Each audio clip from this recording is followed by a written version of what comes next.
Merhaba sevgili arkadaşlar, Bir Yumakla Gelenler YouTube kanalıma hoş geldiniz. Bugün sizlere bu önünde görmüş olduğunuz boyunluk modelinin yapımını anlatmaya çalışacağım. Şimdi şöyle boyunluğumuza bir göz atalım. Bakın önce şöyle uzun bir parça, bu böyle uzunlamasına bir parçamız var. Bu parçamızı ördükten sonra önce örüyoruz, ördükten sonra birleştiriyoruz. Birleştirdikten sonra da bu kenar oyasına gidiyoruz. Bunu nasıl kullanacağız? Tabii ki şöyle iki katlı olarak hazırlayacağız arkadaşlar. Şöyle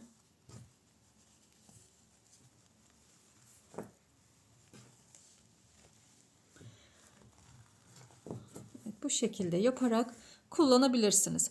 İsterseniz şöyle de yapabilirsiniz. Bakın şu kısım dip kısma gelir. Şurasını katlarsınız. Bu kısım üst kısımda kalır. Burası boynunuzda kalan kısım olur. Her iki türlü de kullanabilirsiniz. Ama benim tercihim diğerinden bu kısmın böyle boyun kısmına gelmesinden yana. O yüzden ben bu şekilde katlayacağım. Ölçülerim. Şimdi ölçülerimi videonun başında veriyorum. Yetişkin için çalıştım arkadaşlar. Başlarken kaç santim örmem gerektiğini, kaç santim başladığını hepsini başlangıçta veriyorum. Hiç atlamadan takip ederseniz çok kolaylıkla yapabilirsiniz. Dediğim gibi yetişkin boy çalıştım. Bir yumaktan fazla biraz daha fazla ip kullandım. Yani ikinci yumağı da kullandım arkadaşlar. Kullanmış olduğum ipim de şöyle göstereyim size. Nako Vizon simli bir ip kullandım ama istediğiniz her ipi kullanabilirsiniz. Benim elimde bu vardı, bunu kullandım. Daha yumuşak ipler tercih edebilirsiniz. %98 premium akrilik arkadaşlar, 190 metre, bu aynı zamanda 100 gram, 190 metrelik bir ip, simli bir ip. Bunu tercih ettim ama dediğim gibi daha yumuşak ipler tercih edebilirsiniz. Tığ olarak da şöyle göstereyim. Tığ olarak da 8 numara 5 milimlik tığ kullandım. Sadece şu dip kısımlarında 7 numara 4 milimlik tığ kullandım arkadaşlar. Evet, malzemelerim bu şekilde. Şimdi isterseniz yapımına geçebiliriz. Geçmeden önce küçük bir hatırlatma yapmak isterim. Kanalıma abone olmayı, bildirimleri açmayı ve yorumlarınızla da destek olmayı unutmayın. Hepinize kolay gelsin. Evet arkadaşlar, şimdi boyunluğumuzun yapımına başlıyoruz. Öncelikle zincir çekerek başladık. Bakın şöyle esneyen bir zincirim var. Bu zincirimi bu şekilde hiç esnetmeden koyup ölçtüğümde 26 santimlik bir zincirim oldu. 46 tane zincir çektim. 26 santim oldu arkadaşlar. Burada 46 tane zincir var ve 26 santim. Sizin ipiniz, tığınız farklı olabilir. O yüzden hani sayıya odaklanmayın. Santime odaklanın. 26 santimlik bir zincir çekmeniz gerekiyor. Şimdi zincir nasıl çekilir? Şöyle yakınlaştıralım. Evet, şimdi bakın zincirlerimi nasıl çektiğimi göstereyim. Şöyle hafif uzatıyorum zincirlerimi. Esnemesi için böyle çok sıkı zincirler istemiyorum. O yüzden böyle çok hafif, yani çok sıkı sıkı böyle sıkıştırmıyoruz. Şöyle serbest bırakıyoruz ellerimizi ve bu şekilde zincirler çekiyoruz arkadaşlar. Bakın, esneyen bir zincirim olmuş oluyor. Evet, şimdi zincirlerimizi çektik. Dediğim gibi 46 tane zincir çektim. Şimdi bir tane daha çekeceğim. 47 olacak. 46 tane sık iğne yapacağım bunun üzerine. Şimdi başlıyoruz. Bakın şu tersini döndürüyorum. Şu bombelerden şöyle göstereyim, yakınlaştıralım. Bakın şu kısımlarda bombelerimiz var. Bu bombelerden sık iğnelerimizi yapacağız.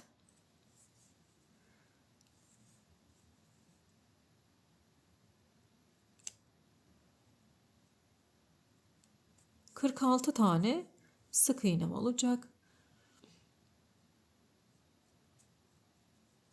46 artı bir zincir çektim. 46 tane sık iğnem olsun diye arkadaşlar. Benim 46 sık iğnem 26 santime denk gelmiş olacak.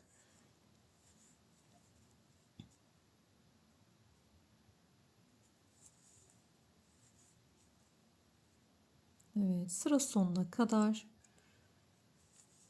devam edeceğiz buna. Bakın bu bombelerden işlemlerimizi yapıyoruz. Zincirimizi ters çevirdik.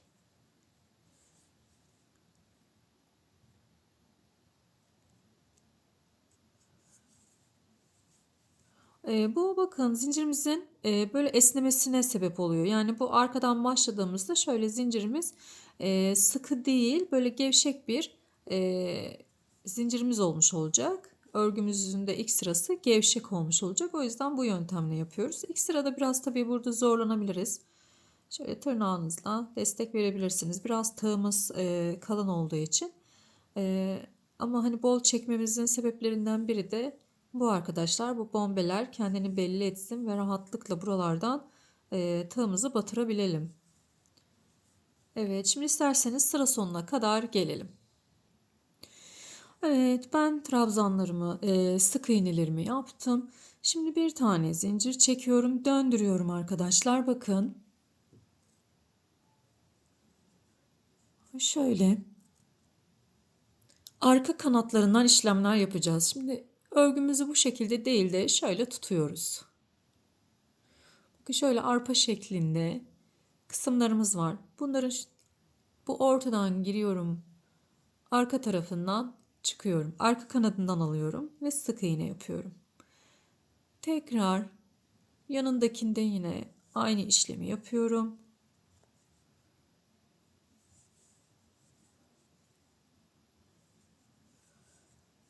Hepsinin arka kanadından giriyorum.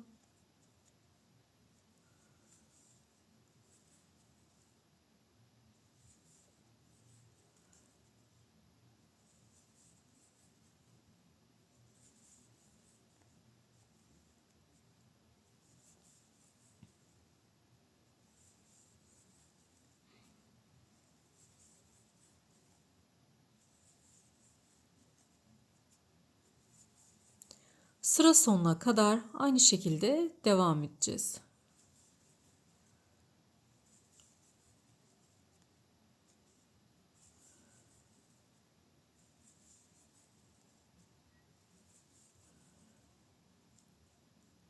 Buradaki 46 tane zinciriniz, işte sizin kaç tane varsa, kaç sık iğneniz varsa bunu eksiltmemeye çalışın. Aynı devam etmesi gerekiyor arkadaşlar. Ona da dikkat edelim.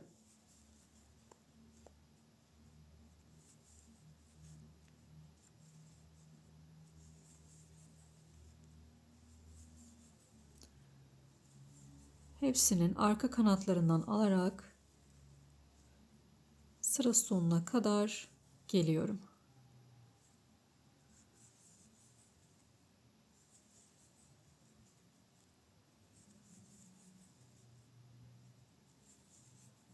Evet.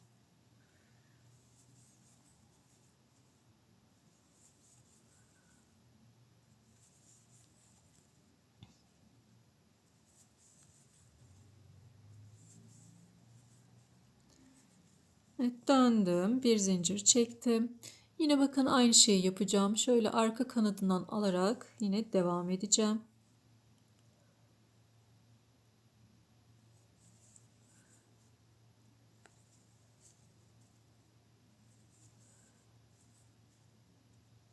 Yapacağımız işlem sadece bu. Hep arka kanatlarından alarak ilerleyeceğiz arkadaşlar. Bütün sıralarda ne kadar öreceğim? 48 santim. Bu şekilde 48 santim olana kadar öreceğiz arkadaşlar. Aynı bu şekilde, hiçbir değişiklik yok. Evet. Şimdi 48 santim olana kadar örelim. Sonrasında devam edeceğiz. Arkadaşlar ben 48 santim olana kadar ördüm. Böyle koyduğunuzda hiçbir esnetme yapmadan ölçmeniz gerekiyor. Buradan buraya 48 santim olacak. Bakın lastik olduğu için de gayet esneyen bir modelimiz olmuş oldu. Şimdi bu iki ucun birleşimini yapalım. Şöyle katlıyorum. Şuradan ipim sökülmüş, onu tekrar öreyim. Evet, Evet, iki ucu birleştiriyorum.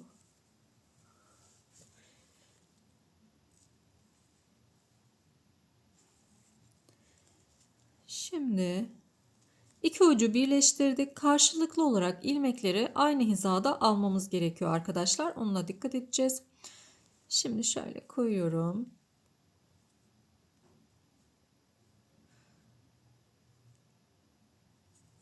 Bakın aldım. Yandakinin ön kanadından aldım. İçinden çıkarıyorum. Şimdi bunun arka kanadı, bakın arka kanadından, bunu da yine ön kanadından alıyorum. Bu şekilde ve içinden çıkarıyorum. Kaydırma yapıyorum. Bu tarafın bakın arka kanadından alıyorum. Bu tarafında yine aynı almış olduğum kanadın aynı, yani içteki kısımdan alıyorum. Şöyle göstereyim, bakın diğer kanat diğer tarafta. Aldım ve birleştirdim. Bunun arka kanadından alıyorum. Bunu da hemen karşımdaki kanadından alıyorum. Ve birleştirdim.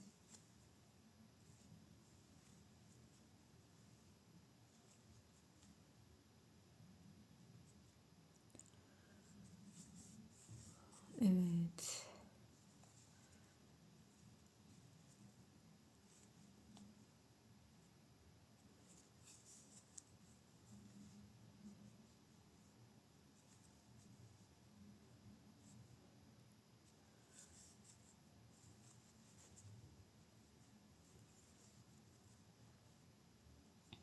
Bu şekilde birleştirerek başa kadar geleceğim. Aynı karşılıklı olması gerekiyor arkadaşlar. Yani ilmeklerimizi atlamayalım. Aynı hizada devam etmesi gerekiyor.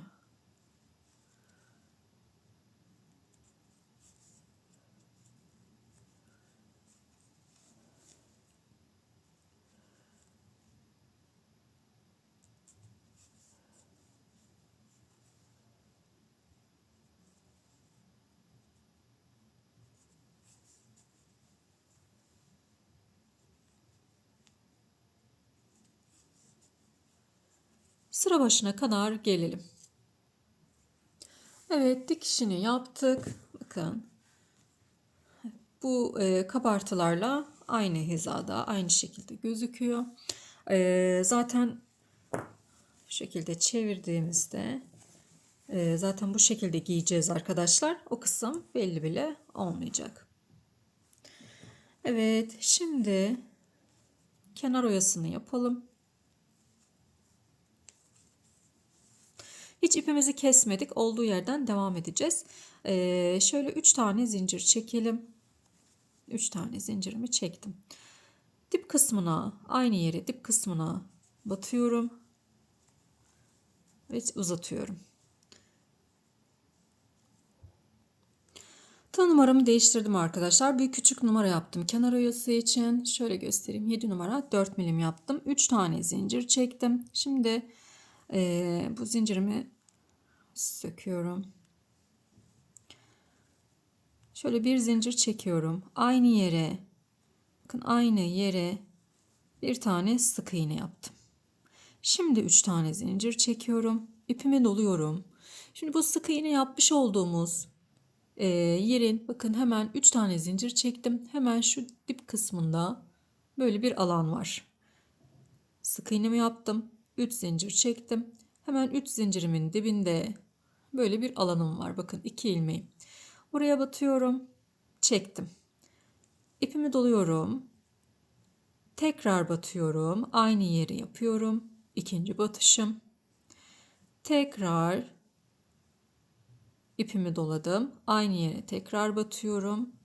Üçüncü batışım. İpimi doluyorum. Tekrar aynı yere batıyorum ve dördüncü batışım. Şimdi bunların hepsini tek seferde topladım. Şöyle bir tane zincir çektim ve aynı yere tekrar batıyorum ve bunu buraya sabitledim. Şimdi şu araya Bir tane sık iğne yapıyorum araya. Bakın şu şeritlerin arası. Arada kalan yerler. Şeritlerin üzerlerine bu pomponlarımızı yapacağız. Buraya bir tane sık iğne yaptım. Tekrar bu şeritimin üzerine geliyorum. Yani şu kalın çizgi, dış görünen kabartı olan çizgiden bahsediyorum. Buraya batıyorum. Sık iğne yaptım. 3 tane zincir çekiyorum. 3. İpimi doluyorum. Yine bu 3 zincirimin dibinde bakın böyle bir alanım var.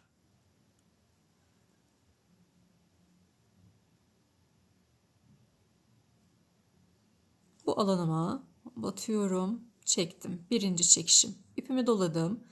Aynı yere tekrar batıyorum, çekiyorum. İkinci batışım. İpimi doladım. Batıyorum, çekiyorum. Üçüncü batışım. İpimi doladım. Batıyorum, çekiyorum. Dördüncü batışım. Şöyle bir tane sabitledim onu oraya. Ve tekrar aynı yere batıyorum. Ve içinden çıkarıyorum. Arada kalan yer sık iğne yerim. Sık iğne yapıyorum buraya. Ve geliyorum bu kabartı olan yere. Oraya da yine bir tane sık iğne yapıyorum. Ve 3 tane zincir çekiyorum. Bakın pomponlarımız bu şekilde oluşuyor. Tekrar ipimi doladım. Bu alanıma bu şekilde bakın 3 zincir çektim. Zincirimin hemen dibinde alanım var şöyle 2 tane. Buraya batıyorum, çekiyorum, ipimi doluyorum. Batıyorum, çekiyorum. İkinciyi battım, ipimi doladım. Üçüncüyü batıyorum ve dördüncüyü batıyorum. Hepsini tek seferde topladım. Şöyle bir tane de zincir çektim. Aynı yere tekrar batıyorum ve kaydırıyorum. İsterseniz burada tığınızı değişmeyebilirsiniz arkadaşlar. Aynı tığla da devam edebilirsiniz. Ben daha rahat bu tığla yaptığım için bir küçük numarayı tercih ettim kenar oyasında. Evet yine boşluk bakın. Sık iğne yapıyorum. Ve yine şerit yani şu kabartılı olan, çıkıntılı olan yer. Oraya da yine geldim. Bir sık iğne yaptım. Ve yine 3 tane zincir çekiyorum. İpimi doladım. Dip kısmında kalan yer 1. İpimi doluyorum. 2. İpimi doluyorum. 3. İpimi doluyorum. 4. Batıyorum. Şöyle bir zincir çektim. Ve aynı yere tekrar kaydırmayla bağlıyorum. Evet. Şu aradaki yerde sık iğne. Yine burası da sık iğne.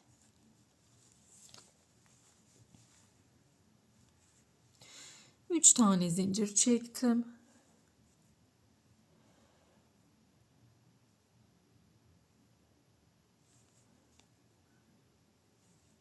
Birinci ipimi doladım. İkinci ipimi doladım. Üçüncü ipimi doladım. Dördüncü. Sabitledim. Tekrar aynı yere geliyorum. Kaydırma yapıyorum. Araya bir sık iğne. Ve kabartının üzerine de yine bir sık iğne ile geldim.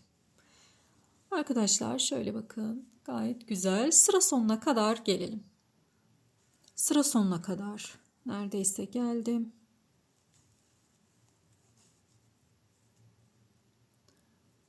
En son burada da bir tane yapıyorum.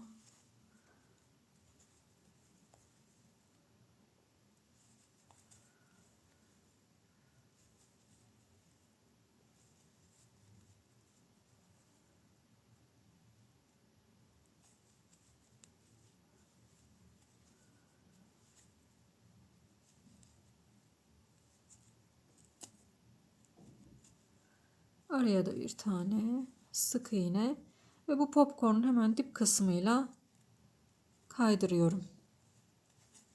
Evet. İpimizi keselim.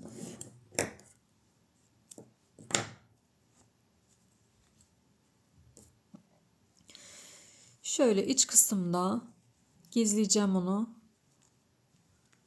İpliklerin, trabzanların aralarında, şöyle ilmeklerin aralarında gizleyeceğim onu arkadaşlar. Şu ince bir tığ yardımıyla yapacağım. İğneyle de yapabilirsiniz. İğneyle çok daha iyi olacaktır. Şimdi ben böyle idarelik tığla yapıyorum.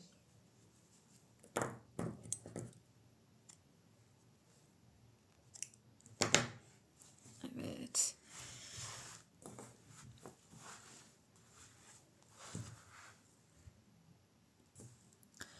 Şimdi şöyle ikiye katlıyorum onu arkadaşlar.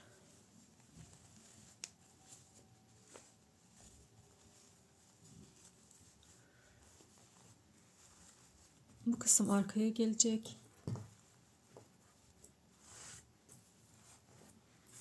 Evet. Bu şekilde kullanabilirsiniz. Bakın. Şöyle elimle göstereyim daha net. Evet, bu şekilde yaparak kullanılabilir. Çok güzel böyle şık bir model oldu arkadaşlar. Bu dip kısmındaki bu pompon detayları tam yakanızda yakaya taktığınızda çok daha güzel görünecektir. Bakın çok güzel oldu. Ben çok keyif alarak çalıştım ve çok kolay da bir model. Böyle hemen bir günde yapıp kullanabileceğiniz çok kolay, çok basit bir model arkadaşlar. Umarım sizler de anlatımımdan kolaylıkla yapabilmişsinizdir. Böyle rengarenk hazırlayıp pullu iplerle çok güzel olacaktır. Mesela benim ipim birazcık böyle hafif kendinden simli. Ama pullu iplerle de böyle karışık iki ipin karışımıyla da çok güzel boyunluklar oluşturabilirsiniz. Buraya kadar izlediyseniz hepinize teşekkür ediyorum. Kanalıma abone olmayı, bildirimleri açmayı ve yorumlarınızla da destek olmayı unutmayın. Hepinize sağlıklı günler dilerim.